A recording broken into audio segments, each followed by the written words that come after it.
오늘 저는 비로소 그리스도인이라는 제목을 가지고 피차 은혜 받기를 간절히 바랍니다. 우리는 우리 삶이 하나님 안에서 행복할 뿐만 아니라 다른 사람들에게 저 사람들은 정말 그리스도인이다라는 그런 이름을 받기를 간절히 원합니다. 근데 우리가 남들에게 그런 이름을 받을 만큼 살고 있는지 노력하는지 이 교회가 그럴 수 있을 만큼 견고한지 우리는 사도행전 11장과 13장에 나오는 안디옥 교회를 통해서 그런 것들을 비춰볼 수가 있습니다. 이 11장 26절에 보면은 안디옥에 데리고 와서 둘이 교회에 1년간 모여 있었다 그랬는데 이 두 사람은 바나바와 바울입니다. 그 당시에 바나바는 초대교회 안에 유명한 인사가 돼 있었어요. 그분은 아주 굉장히 잘 알려져 있는 교회 안에 그 사람을 모르는 사람이 없을 정도의 뛰어난 리더였죠. 무엇으로 그렇게 훌륭한 리더가 됐습니까? 그의 이름이 바나바인데 바나바는 권위자, 권고하고 위로하는 착한 사람. 정말 저 사람보다 착한 사람이 없다. 그래서 교인이든 아니든 모든 사람들이 바나바를 보면 마음으로부터 존경할 수밖에 없는 굉장한 지도자였습니다. 근데 예루살렘의 제자들이 안디옥에 교회가 생겼다라는 그 이야기를 듣고 장시간 논의한 끝에 그 교회의 초대 목사로 바나바 목사님을 파견했습니다. 그런데 바나바 목사님은 안디옥에 와가지고 무슨 생각을 했는가 하니 내 혼자의 힘으로는 능력이 안 된다. 나는 도움이 필요하다. 그래서 가만히 생각해 보니까 한 7, 8년 전에 예루살렘에 불쑥 나타났다가 사라졌던 사울이라는 사람을 떠올리게 되었습니다. 사울은 그 당시에 아무도 인정해주지 않고 아무도 그를 그리스도인이라고 여겨주지 아니하고 아무도 그를 사도라고 부르지 않는 그런 초라한 상태로 이 안디옥에서 좀 가까운 곳에 다소라는 성이 있었는데 그곳에 묻혀 살고 있었어요. 무명이었습니다. 근데 이 바나바라는 그 정말 위대한 인물이 그곳까지 가서 바울을 손을 붙잡고 무릎을 ቁ고 함께 기도하며 내가 당신에게 할 이야기가 있는데 내가 안디옥 교회를 스스로 목회하기에는 너무 벅찹니다. 당신이 도와줘야 되겠습니다. 가십시다. 그래서 바울이, 당신은 사울이죠. 사울이 드디어 역사의 전면에 나서게 되는데 이게 바로 그 장면인 것입니다. 바나바 목사님이 다소에 가서 이름도 없고 사람들이 아직도 만나기를 껄끄러워하는 사울이라는 사람을 데리고 둘이 안디옥 교회에 와서 협동 목회를 하는 거예요. 그런데 그 목회가 성공을 했습니까? 대단히 성공했어요. 그리고 그 제자들이 안디옥에서 비로소 그리스도인이라. 우리가 비로소 그리스도인이라는 이 단어만 딱 놓고 보면은 간신히 그리스도인이 되었구나. 그런 어감을 느낄 수 있는데 안디옥에서 이 그리스도인들이 비로소 대접을 받기 시작하는 것입니다. 어떤 대접이요? 그들은 좋은 지도자를 모시고 지도자처럼 착한 사람들이고 남들을 위해서 헌신하고 봉사하고 무엇인가 이 세상에 따뜻한 사랑을 증거하고자 하는 그런 마음을 가진 정말 좋은 사람들이구나라는 이 이름이 비로소 안디옥에서부터 시작됐다라는 것을 기억하시기 바랍니다. 여러분, 이 시대에는 기독교인이라는 그 이름이 부끄럽지 않습니다. 근데 그 당시에는 그리스도 예수는 어떤 사람입니까? 나무에 달려 죽은, 사람들이 도저히 이해할 수 없는, 구세주라고는 도저히 상상할 수 없는 그 당시에 가장 추악하고 더러운 죄인들에게 가해졌던 형벌을 받고 그렇게 사라져버린 한 청년, 예수를 따르는 별볼일 없는 사람들, 그런 생각들을 갖고 있었습니다. 그러나 그들이 이제 안디옥에서 예루살렘이 아니라 또 유대 땅 어디도 아니고 사마리아 땅도 아니고 그것을 훨씬 뛰어넘어서 저 북쪽으로 한없이 올라가서 있는 안디옥이라는 도시에서 비로소 그리스도인이라는 그런 그 이름을 받게 된 것입니다. 우리는 우리 자녀들에게 간신히 그리스도인이라는 이름이라도 받아야 됩니다. 우리는 남편에게, 아내에게 비로소 그리스도인이 되는 어떤 계기가 있어야 됩니다. 우리는 모여 사는 모든, 내가 접하는 직장이나 지역사회 어떤 사람들에게든지 어떻게 해서든지 간신히 그리스도인이라는 이름을 받아야 될 줄로 믿습니다. 최소한 저 정도의 사람은 되어야 된다라는, 다른 사람들은 가짜 그리스도인이야, 저 사람들은 아직도 그리스도인이 아니야, 그러나 이 사람들은 그리스도인이야 라는 그런 이름을 받아야 될 줄로 믿습니다. 안디옥 교회는 그것이 성공했어요. 근데 그것보다 훨씬 유리한 조건에 있는 우리 로즈미드 교회는 어떻게 해야 될 것인지를 한번 생각해 보도록 하겠습니다. 아래에 예루살렘이 있죠. 좌측으로 쭉 가면 구레네가 있습니다. 구레네는 지금으로 말한다면 리비아의 한 도시입니다. 그리고 예루살렘에서 북쪽으로 쭉 올라가면 안디옥이라는 도시가 있습니다. 근데 안디옥은 지금은 작은 도시에 불과하지만, 그러나 그 당시에 로마와 그리고 알렉산드리아라는 도시가 예루살렘 옆에 이렇게 보이죠. 알렉산드리아라는 도시가 있어요. 그 도시와 안디옥 교회가 그 당시에 3대 도시였습니다. 3대 도시였어요. 로마는 여러분들이 잘 아십니다. 알렉산드리아는 우리가 지금 알고 있는 수학이나 화학이나 물리나 이런 모든 것들이 벌써 3000여 년 전에 그런 것들이 다 기초가 놓여지고 학교에서 자유자재로 기하를 가르치고 피타고라스의 정리나 이런 것들이 다 그 알렉산드리아에서 만들어진 겁니다. 위대한 도시예요. 굉장한 도시입니다. 그리고 알렉산드리아에는 다른 나라가 미처 생각하지 못한 굉장한 도시를 지었어요. 도서관을 지었어요. 도서관을 짓고 거기에 진흙으로 빚어 만든, 아니면 파피루스로 만든 그런 책들이 이루 말할 수 없을 만큼 많이 보관이 됐던 아름다운 도시입니다.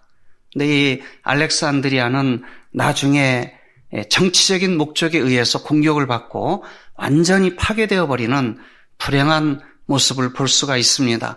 알렉산드리아가 그대로 보존되었다 그러면은 20세기의 이 문명이 훨씬 더 당겨지지 않았을까, 그런 생각이 들 정도로 대단한 도시가 알렉산드리아입니다. 그런데 예루살렘에서 스데반이 죽고, 그리고 이제 예수님을 따르는 그 제자들이 핍박을 받으면서 다 흩어졌어요. 초대교인들은 그러니까 누굽니까? 초대교인들은? 초대교회 안에 한국인이 있을까요? 없을까요? 중국인이 있을까요? 없을까요? 이스라엘 사람이 있을까요? 없을까요? 있죠. 다 이스라엘 사람들이었습니다. 초대교인들은 다 이스라엘 사람들이에요. 오늘날에는 오히려 유대인들이 기독교인이 되는 것이 굉장히 어렵지만 그 당시에 기독교인들은 거의 100% 유대인들이었어요. 근데 베드로가 어떻게 했어요? 이방인에게 침례를 주니까 교회가 발칵 뒤집혀졌습니다. 발칵 뒤집혀져 가지고 베드로가 제일 대장인데 베드로를 끌고 와서 제자들이 자기네들 앞에 세워놓고 이게 어떻게 된 건지 해명하라. 그 이야기가 사도행전에 나오죠. 네, 광주리가 내려오고 부정한 짐승을 먹고 뭐 그런 사건들이 바로 그겁니다. 여러분, 그 정도로 이방인에게 복음을 전하는 것이 굉장히 어렵습니다. 굉장히 어려워요. 그런데 어떻게 했어요?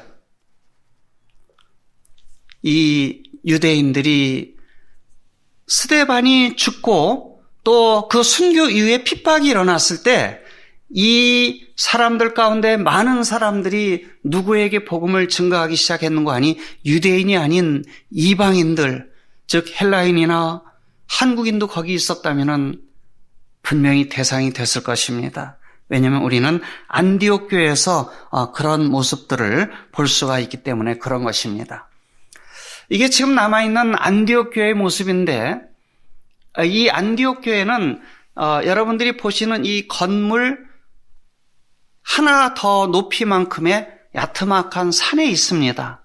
그 안에 동굴이 큰 게 있는데 동굴 입구를 저렇게 막고 동굴 안에서 예배를 드렸던 교회입니다. 2000년이 지났지만 지금도 그 교회가 그대로 있는 모습을 볼 수가 있는 것입니다. 사도행전 11장에 보면은 참 재미있는 표현이 나옵니다. 스데반의 일로 일어난 환란으로 말미암아 흩어진 자들이 어떻게 했어요? 베니게는 페니키아죠. 구브로는 키프로스입니다. 지금 우리가 알고 있는. 그 다음에 안디옥까지 다 흩어져 가지고 그 유대인들이, 그 제자들이, 예수님의 제자들이 다 흩어지면서 누구에게 말씀을 전했어요? 유대인에게만 말씀을 전했다라고 사도행전에 기록되어 있습니다. 그런데 구브로 사람들과 구레네 사람 몇 사람은 구브로나 또는 구레네 사람이라 해서 그 사람들이 이방 민족이라고 생각하기는 어렵습니다. 유대인들이 다 흩어져 살았기 때문에 그 출신들이라고 생각하시면 될 거예요. 근데 구브로나 구레네에서 온 사람들 중에 예수님의 부활의 소식을 듣고 예수님의 제자가 되고 그 다음에 핍박을 피해서 도망가는 이 유대인 그리스도인들 중 몇 사람이 누구에게 복음을 전하기 시작했어요? 안디옥에 이르러 헬라 사람들에게도 복음을 전하기 시작했어요. 이거는 굉장한 담을 넘는 그런 일입니다. 우리가 저 사람들한테는 복음을 전할 수 없어 라고 생각하는 그런 어떤 한계치가 있어요. 한계치가. 우리는 종종 중국에 대해서 분노합니다. 한국을 우습게 알고 아주 망발을 일삼는 그 사람들을 생각할 때 속에서 적개심이 일어납니다. 더 심한 사람들은 누구예요? 일본은 아주 얄미워요, 정말. 어떻게 손을 좀 봐주고 싶어요. 그런데 우리 한국 사람들한테 기를 쓰고 말도 안 통하면서 복음을 붙들고 밤새도록 복음을 전한 사람들이 누굽니까? 일본 사람이죠. 일본 목사님이 손흥조하고 또 임기반 이 두 분을 붙들고 복음을 전한 거예요. 밤새도록. 조선인인 것을 알면서 말이 안 통하는데 한자를 써가면서 거기에서 그분들이 안식일을 깨닫고 예수님을 깨닫고 물론 이제 그분들이 전에 감리교회를 다니긴 했지만 참 진리를 깨닫고 가던 길로 가지 않고 돌아서서 조선으로 가서 복음을 전한 그런 모습을 보게 되는 것입니다. 1990년대쯤에서 한국연합회가 일본인들한테 받은 모든 빚을 갚아야 되겠다 해가지고 일본은 기독교가 지금 전멸이잖아요. 거의 없어요. 그리고 재림교회도 이제 굉장히 쇠퇴한 그런 상태입니다. 그래서 한국연합회가 월급을 대고 한국연합회가 목사들을 일본으로 파견했어요. 그래서 지원자 나와라. 그러니까 그때 제 후배 목사들 중에 목회 나온 지 얼마 안 되는 그런 목사들이 굉장히 지원을 많이 했어요. 그래서 해마다 25명을 연합회가 일본으로 목회자를 파견했습니다. 그분들이 거기 가가지고 한 6개월은 언어를 배워요. 자기가 파견된 그곳에서 언어를 배우고 그 다음에 5년 정도를 그곳에서 복음을 전하는 것입니다. 그나마 지금 일본 교회가 명맥을 유지하고 이렇게 교세를 이렇게 이어오는 그런 일에 한국인들이 큰 역할을 한 거예요. 그러니까 다른 나라들에서도 한국인들은 위대하다. 우리가 우리를 서로 볼 때는 작고 별 볼 일 없지만 그런데 다른 나라에서 볼 때 한국은 굉장한 나라예요. 그래서 대만, 홍콩, 이런 많은 나라에서 우리에게도 그 선교사를 보내주시오 그래가지고 그 이후로 많은 나라들에 우리 한국인 목사들이 가가지고 복음을 지금도 증거하고 있는 이러한 모습을 볼 수가 있습니다.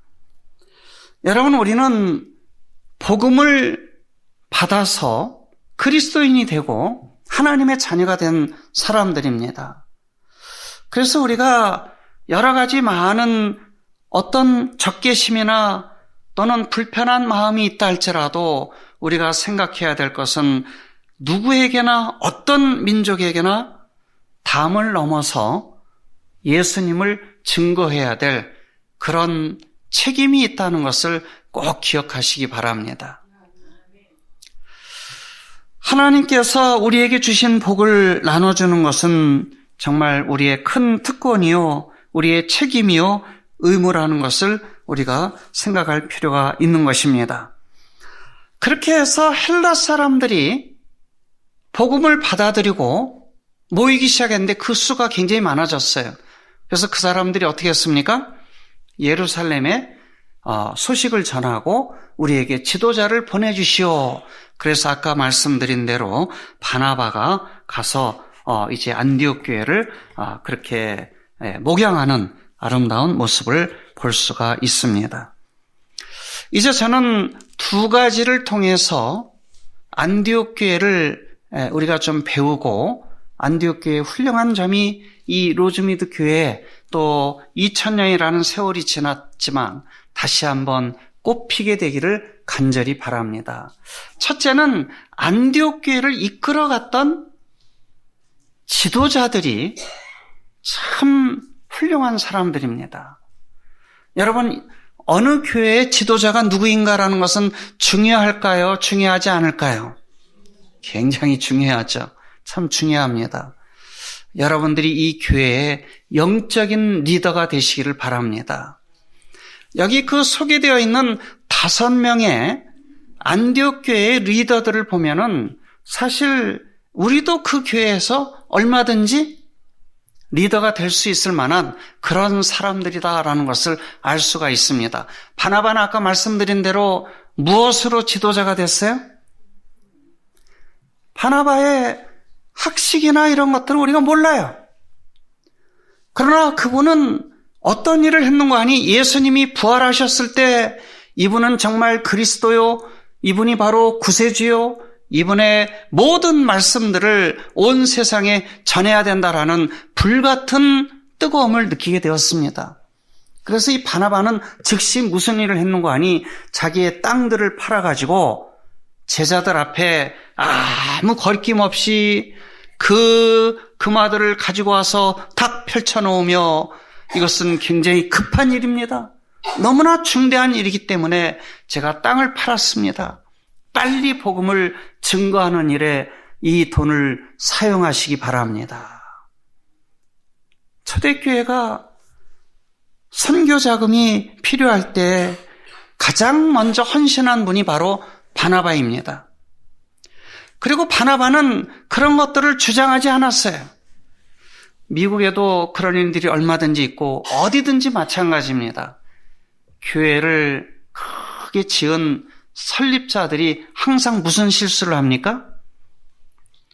혹시 이 가운데도 그런 실수를 옛날에 하신 분들이 계실지 모르겠는데 하나님께 회개하셨으면 싹 잊어버리시고 우리는 언제든지 백의종군해야 됩니다.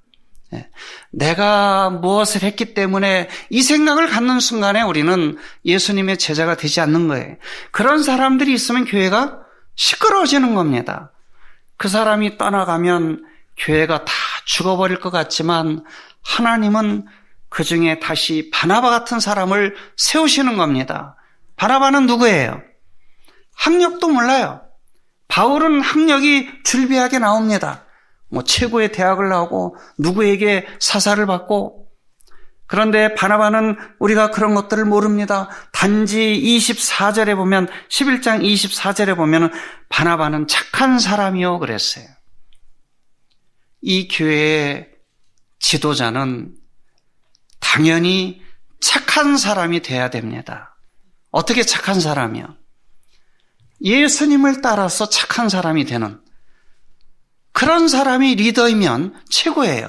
우리 교회는 왜 이렇게 막 굉장한 직업을 가진 사람도 없고, 많이 배운 사람도 없고, 돈을 엄청 버는 사람도 없고, 교회가 이렇게 해서 발전이 될까?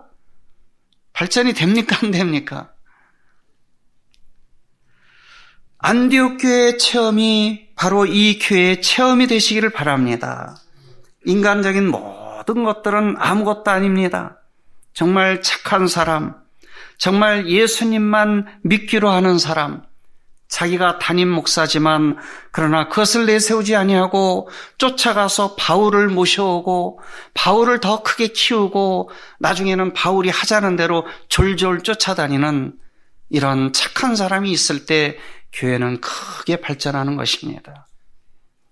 성령과 믿음이 충만한 사람이라 그랬어요.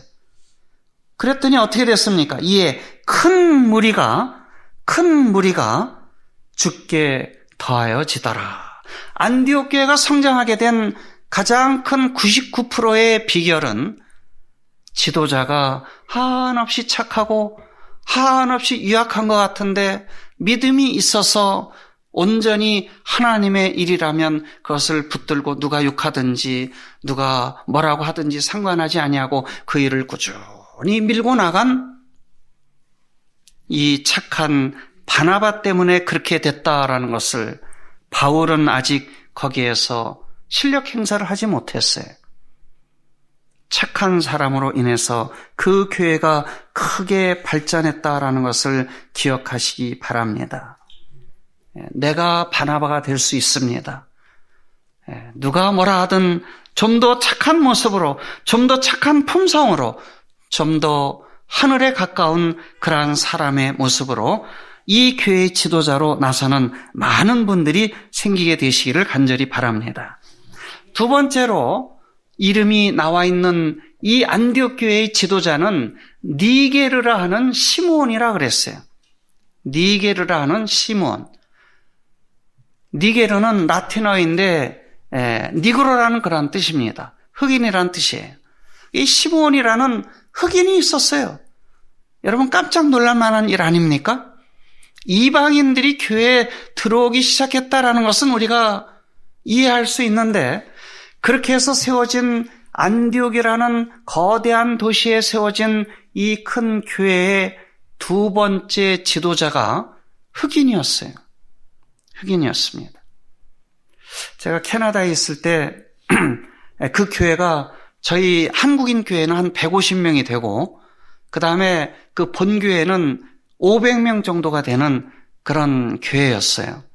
근데 그분들이 얼마나 착한지 그분들이 예배 끝나자마자 이제 저희가 들어가서 예배를 드리는데 그냥 예배만 끝나면 한 장로님이 앞에 나와서 계속 이 안내 방송을 합니다. 한국인들이 들어와서 예배를 드립니다. 여러분 빨리 이 본당에서 나가십시오.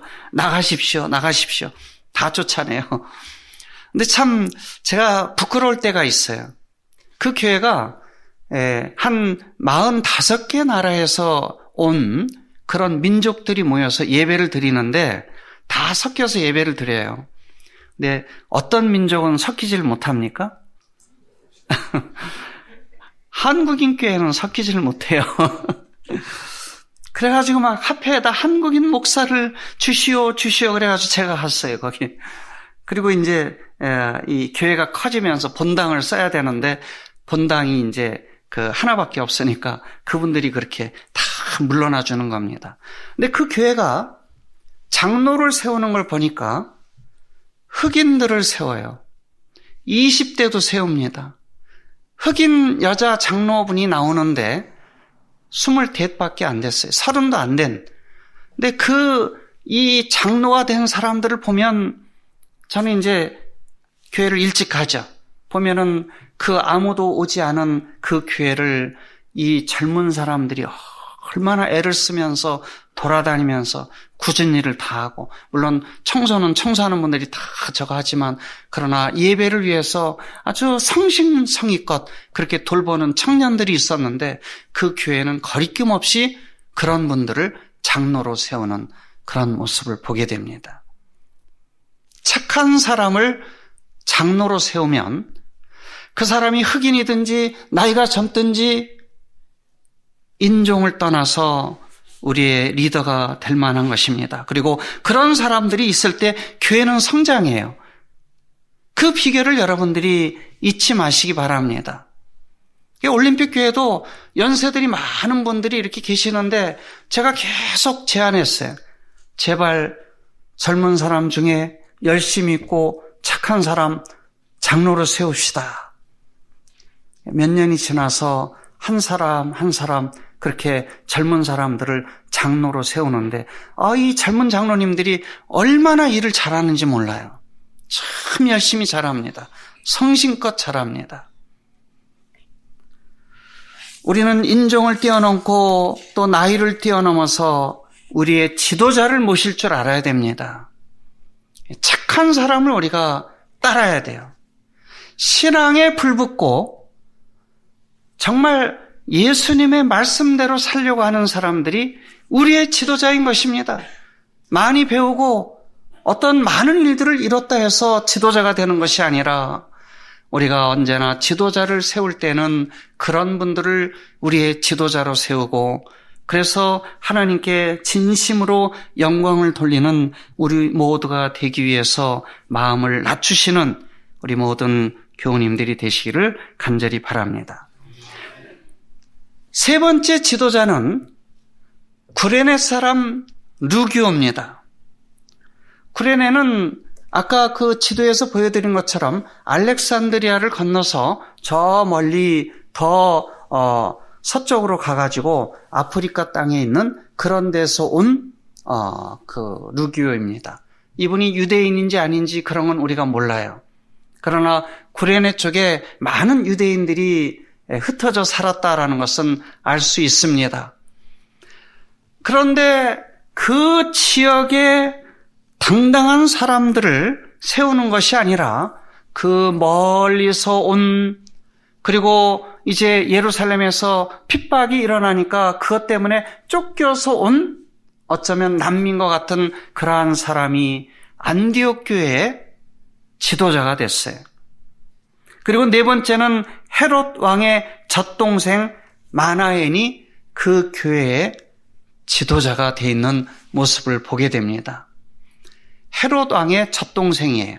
헤롯이 아마 태어났을 때 헤롯의 엄마가 젖이 안 나왔던 것 같아요. 그러니까 아기를 낳았는데 젖이 잘 나오는 그 여자를 궁중으로 불러들였겠죠. 아기도 따라갔을까요? 따라갔겠죠. 아마 제 생각에는 그 마나엔이 헤롯 왕보다 생일이 훨씬 빠를 거예요. 적어도 한 주일은 빠르지 않을까 그런 생각이 듭니다. 그러나 한 사람은 왕이 될 사람이고 이 마나엔은 평민 가운데서 불러들여갔기 때문에 아마 동생으로 그렇게 칭해지지 않았을까. 같은 젖을 먹고 컸지만 한 사람은 포악무도한 그리고 예수님을 십자가에 달려 돌아가시게 하는 그런 일에 한 역할을 맡았고 마나엔은 교회의 큰 지도자가 되어 있는 이러한 모습을 보게 되는 것입니다. 그리고 이제 마지막 다섯 번째 지도자가 사울입니다.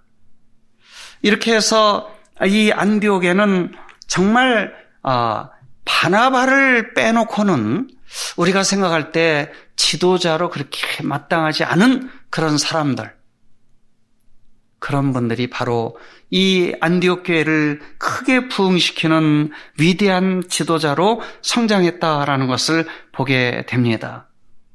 여러분, 우리가 이런 일에 있어서 실수하면 안 됩니다. 그가 어떤 사회적인 능력과 재능이 많아서 지도자를 세우는 일은 교회에서는 절대 안 됩니다. 교회는 정말 믿음이 있고 그가 바보 같아도 하나님을 잘 섬기면, 우리가 그를 따르면 하나님이 그 속사람을 변화시켜 주시고 성령을 부어주시고, 성령을 받은 사람과 성령을 받지 않은 사람이 얼마나 큰 차이가 나는지를 여러분들이 그것을 잘 아실 겁니다. 성령을 받은 사람이 진실로 교회의 지도자가 되는 게 마땅한 것입니다. 그리고 성령 하나님이 돕는 그런 교회가 인간의 재능과 인간의 어떤 지식과 인간의 능력으로 이끌어 나가는 그런 교회보다 훨씬 부흥할 수 있다라는 그러한 믿음을 가지시기를 간절히 바랍니다. 이제 잠시 이 안디옥 교회가 했던 그 믿음의 모습들을 한번 살펴보도록 하겠습니다. 여러분들은 화면을 보시면 되겠습니다.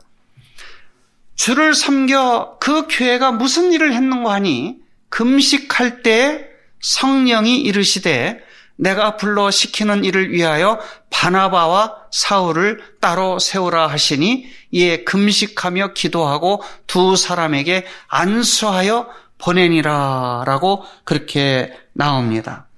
여러분, 이 교회는 어떤 일을 할 때 교회의 발전을 위해서 우리가 무엇을 해야 될까? 그때 이 교회는 금식을 했습니다. 우리는 우리의 풀 수 없는 인생의 문제나 여러 가지 많은 질고나 아니면 우리의 삶의 짐을 해결하기 위해서 금식 기도하는 경우들이 있습니다. 그러나 하나님의 교회를 어떻게 발전시키고 어떻게 우리가 주님을 따라가야 될 것인가라는 이러한 목적으로 기도하고 금식하는 교회, 이 안디옥 교회가 바로 초대교회의 큰 힘이 되었던 교회라는 것을 잊지 마시기를 바랍니다.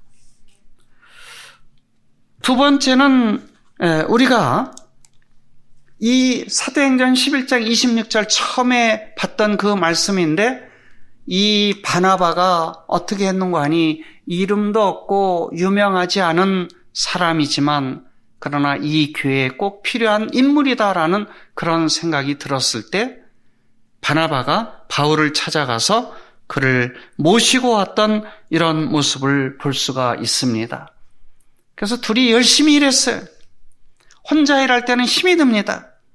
와이프인도 우리가 전도하거나 무슨 일을 할 때 둘이 할 것을 예수님의 그 제자들이 둘씩 짝지어서 70명이 나아가서 전도하는 모습을 보면서 그렇게 권하고 계십니다. 한 사람은 종종 낙심할 수 있습니다. 그러나 둘이 나가면 이 사람이 이 사람을, 어떤 때는 저 사람이 이 사람을 그렇게 힘을 주고 용기를 북돋아 줄 수가 있는 것이죠. 사울은 정말 사람들 앞에 설 수 있을 만한 자격을 갖추지 못한 사람이에요. 바나바는 모든 사람들이 존경하며 따르는 지도자였습니다. 그러나 이 둘이 서로를 격려하고 서로를 높일 때 이 교회는 금방 성장하게 되고, 그리고 그 교회가 무슨 사람들로 일컬음을 받게 되었다고요? 비로소 그리스도인이 되는 아름다운 모습을 볼 수가 있습니다. 우리가 정말 하나님의 은혜로 그러한 이름을 다시 한번 받게 되기를 간절히 바랍니다. 아직은 아닌 그런 모습들이 교회 안에도 종종 있어요. 저희는 이 시조사에서 일을 하다 보면은 이 미국의 한 120여 개 되는 교회 소식들을 금방금방 듣습니다. 그 교회들이 돌아가는 모습을 보면요, 어떤 교회는 너무 인간적으로, 그리고 막 너무 센 사람이 나타나요, 교회 안에. 저희가 생각합니다. 저 교회는 오래 못 갈 거다라고 그렇게 이야기합니다. 정말 오래 못 가요. 오래 못 가요. 인간이 똑똑하고 잘난 척하고 자기가 막 나서서 막 나부대면 하나님이 욕을 받습니다. 욕을 먹게 돼 있어요. 그리고 교회는 금방 망가져요. 세월이 지나도 나이가 들어도 그걸 깨닫지 못하는 분들이 있어요. 참 안타까운 일이죠. 아직도 깨닫지 못하는 그런 사람 중에 누가 있을까요? 내가 있어요. 내가 있습니다. 우리는 죽을 때까지 겸손해져야 되고 죽을 때까지 정말 내가 그리스도를 올바로 따르고 있는지를 정신 차리고 살아야 돼요. 정신 차리고 살아야 됩니다. 많은 분들이 저한테 우리 교인 중에 뭐 아주 지도자가 될 만한 그런 분들이 가끔 저를 만나면 조롱하는 투로 이야기를 합니다. 예언서가 계시록이 다 맞을까요? 이 시대에 지금 미국도 다 힘을 잃고 교황도 힘을 잃고 그러는데 과연 그 예언이 맞을까요? 그러면서 씩 웃고 갑니다. 제가 1월 달에 권도원을 그런 내용으로 썼습니다. 한번 읽어보세요, 이제. 하나님을 믿지 않으면 우리는 이 세상을 바라볼 때 무슨 생각이 드는 거 아니? 하나님의 예언이 맞지 않을 수도 있고, 우리가 성경을 잘못 해석한 것 같기도 하고, 모든 것들이 다 잘못되어 가는 것 같은 그런 생각이 들 수가 있습니다. 그러니까 교회가 열심을 내지 못하고 이 시대에 많은 교회들이 뒤로 물러가는 그런 모습들을 볼 수가 있어요. 그러나 여러분, 우리는 이제는 그리스도인이야 되는 것입니다. 아직도 주춤주춤하고 아직도 믿지 못하고 그동안에 그렇게 많은 징조들이 이루어지고 예언들이 성취되어 왔을 때는 신이 나는데 이제 와서 그런 징조가 보이지 않으니까 쉽게 물러가는 사람들, 그 사람들 아직도 재림교인 아닙니다. 예수님의 재림을 마음 가운데 믿는다 그러면 우리는 세상이 어떠하든지 간에 징조가 어떠하든지 간에 우리는 예수님을 끝까지 믿고 나가야 되는 것입니다. 그게 바로 재림교인이고 그게 바로 그리스도인이다라는 그러한 믿음을 가지시기를 바랍니다. 하나님의 은혜와 축복 안에서 진실로 참 그리스도인이 되시는 우리 모든 성도님들 되시기를 간절히 바랍니다.